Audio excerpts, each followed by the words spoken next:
Anita Bose is now joining us. She's Netaji's daughter. I appreciate you taking the time out, Anita Bose, on this very momentous day.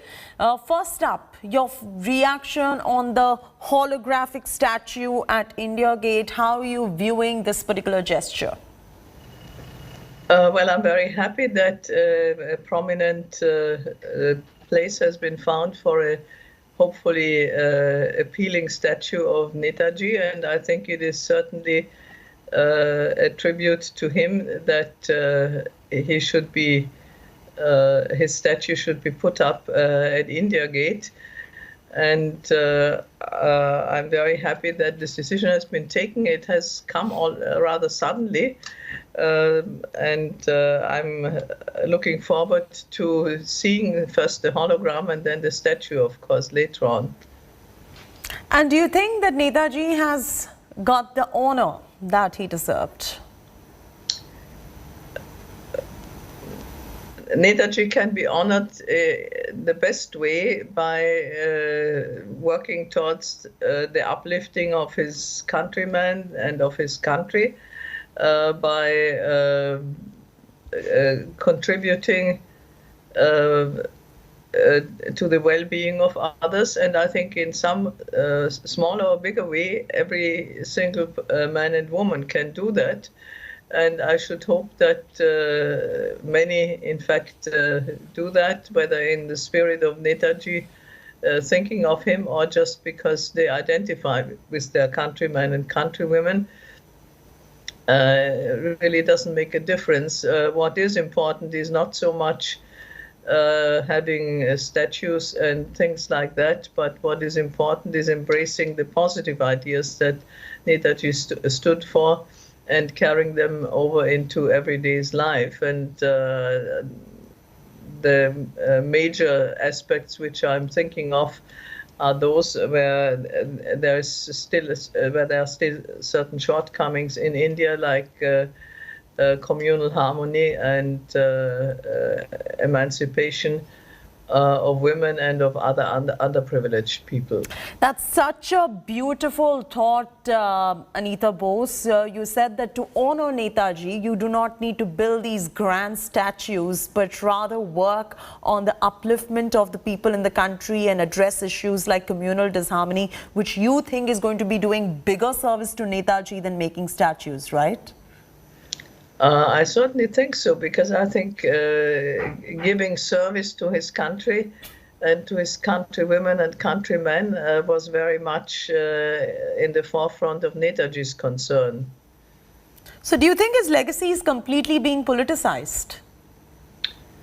I don't think it's completely politicized. I mean, I don't blame politicians for politicizing things. It's in the nature of their own position and the role they play. What I find most gratifying, however, is that you have so many simple people who hold no public office, who have no axe to grind, so to say, who respect Netaji, who admire him, and that after all these years that he has been dead. And I think not too many people can sort of claim that fame. And I think many Indians pay back the dedication that he has shown for the country. Do you feel that one particular family has overshadowed Netaji's legacy, or has Congress wronged Netaji in his life and then in his death? I wouldn't say any one particular family. I mean, there were some people in all parties who paid homage to and admired Netaji, and there were some in all parties who did not. Of course, you're referring to Congress, and Congress had a sort of ambiguous relationship with Netaji. On the one hand, I know many Congress members who are great admirers of Netaji, and yes, many members of other parties who are, and others who are not. But what I find is that some more intermediate level people very often feel that they ought to do a favor to their superiors by downplaying Netaji, and that's partly rather ridiculous. I can give you an example that Narasimha Rao was Prime Minister, and the Indian ambassador in Germany reached out to me and informed the government that he was doing that. His counterparts in Delhi said, "Oh, we have to ask the Prime Minister first whether you should do it." And the Prime Minister said, "Well, of course, why not?" But some intermediate level people felt that the Congress leadership might feel insulted by that. And that proved to be untrue at many levels, because it was the intermediaries who were making that statement. Yes, very often so. And I mean, you were referring to the Nehru-Gandhi family. And keep in mind that while there may have been a difference in opinion on some aspects, for example, Pandit Nehru and Indira Gandhi, who was then a younger person, of course, were working towards the same end of making India free. And even though they might have disagreed on some things, they were also at another level friends. And when Mrs. Nehru, for example, passed away, my father was present there and helped with the arrangements after her death. And he went to call on her and all that. So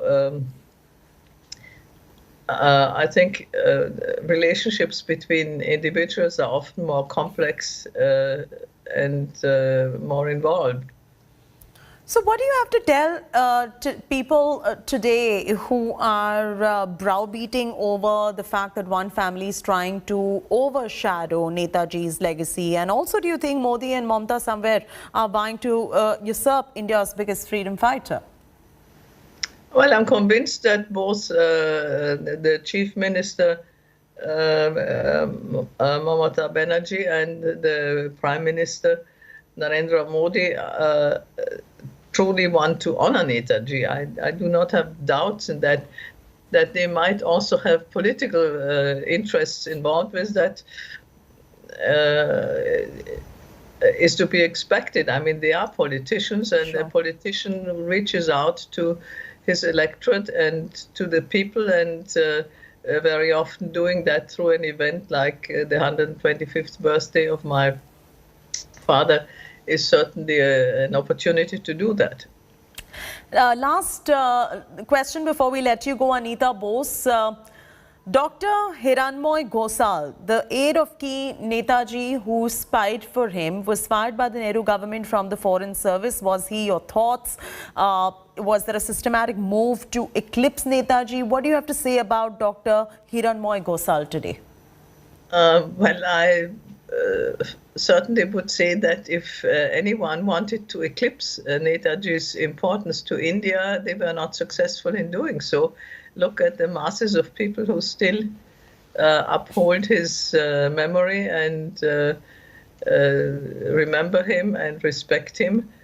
I think the admiration and the respect of his countrymen are the reward that he reaped for his dedication to his country.